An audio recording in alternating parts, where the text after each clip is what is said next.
Thatcher Taylor, ProPath Financial. Welcome back to my classroom. This is video 3 of 365 for the year 2022.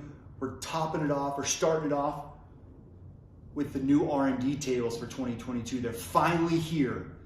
And in general, this is good news. But there's a difference on how the RMDs were calculated last year versus how they're going to be calculated moving forward. There's new life expectancy tables that you have to be aware of with the IRS.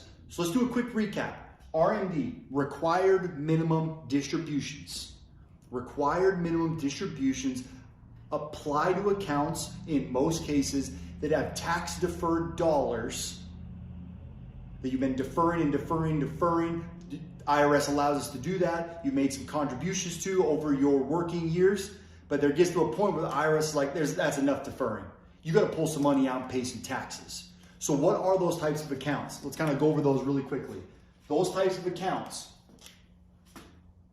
that this is going to apply to is going to be like profit sharing,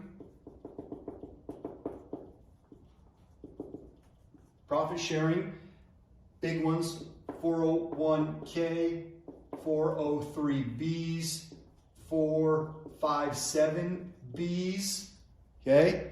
So all these you've been contributing, getting a tax deduction, and now you owe some taxes. Then there are also accounts that we're more familiar with, IRA'S, SEP, Simples. Those all count. Those are under the RMD rules. You got to start taking required minimum distributions. Now the new age is 72. It used to be that weird rule in the year that you turn 70 and a half is when you start taking required minimum distributions, but now moving forward, it's age 72 if you start turning those ages. There's still some dates that apply to age 70 and a half, but now moving forward, it's now 72 for those of you that are going to be coming into the RMD age. But here's the kicker about account types. I bet you didn't know this. You know what account type requires required minimum distributions? Now that I let you think about it. Roth 401k. That's a funny one. That's a tricky one. Not Roth IRA. The IRA. No, but Roth 401ks count. Remember that. So let's go into an example of how this all works. Little education about how required minimum distributions are calculated. Imagine you had $1 million and they take the year-end balance on December 31st. That's the balance you use to calculate your RMD. And let's say on December 31st, you had $1 million. In addition, the IRS views these accounts as one big pot of money. So the calculation is going to be based off the year-end balance of these aggregated. Let's say you have multiple IRAs at different custodians with different financial advisors. You got to aggregate them all together. You can calculate them individually, but the IRS views it as one big pot of money, and you can take that distribution, piecemeal it from all of them, or you can do the entire required minimum distribution out of one IRA or one account, but it's all aggregated together. So let's say you had an aggregated amount of $1 million in the year-end balance. Based off the old life expectancy table, let's take 1 million and you're going to divide it by the divisor of 27.4. And the old way, the old required minimum distribution would be $40,485. In most cases, that's all taxable. All taxable. So you're in retirement, you're on a fixed income, you're really monitoring your tax bill, you got to put $40,000 on your tax bill. Just overnight in that year, you now have an additional income of $40,000. But with the new tables, the divisor would be now 26.5, which your new amount would be $37,735. So it actually went down a little bit. So that's good news. So they're assuming the IRS is they're assuming that people are living longer, which in theory, most people are, in general, people are living longer. So these numbers are getting a little bit smaller.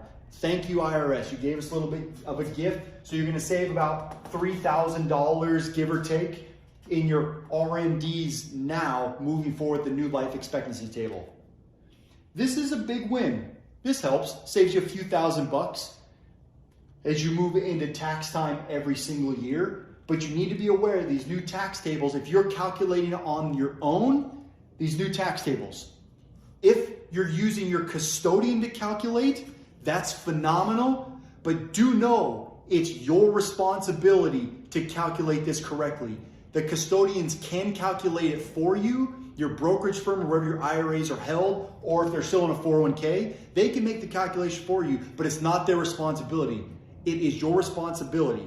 You can look at the frequently asked questions on the IRS website. I'm going to put them in the comments below. But one thing you need to be aware of is if you're looking at these tables and you're calculating them yourself, I wrote this down, took some notes. You are using the uniform lifetime table because they have multiple tables. So I made sure to get these names correct. You're using the uniform lifetime table if you're calculating for yourself or your spouse is not 10 years younger than you. If you're using a different situation like your spouse is older than 10 years, you're going to use the joint and last survivor table or the single life table if it's just for you, there's no spouse involved. So there's the uniform lifetime table, there's the joint and last survivor table, and then there's the single life table. The joint and last survivor table, it's always a tongue twister for me, so I had to make sure to write that down. So there's 3 tables. RMDs, good news moving forward. Be aware of Roth 401ks. Those are calculated as well. So you might want to consider, if you're not working, why do you have your money in your Roth 401k? That's something to consider. All these other accounts count. New tables for 2022. Like, subscribe. Thanks for listening. Let me know if you have some topics that you want me to discuss. 365 videos are coming this year. Let me know what you want me to talk about. Thanks for listening.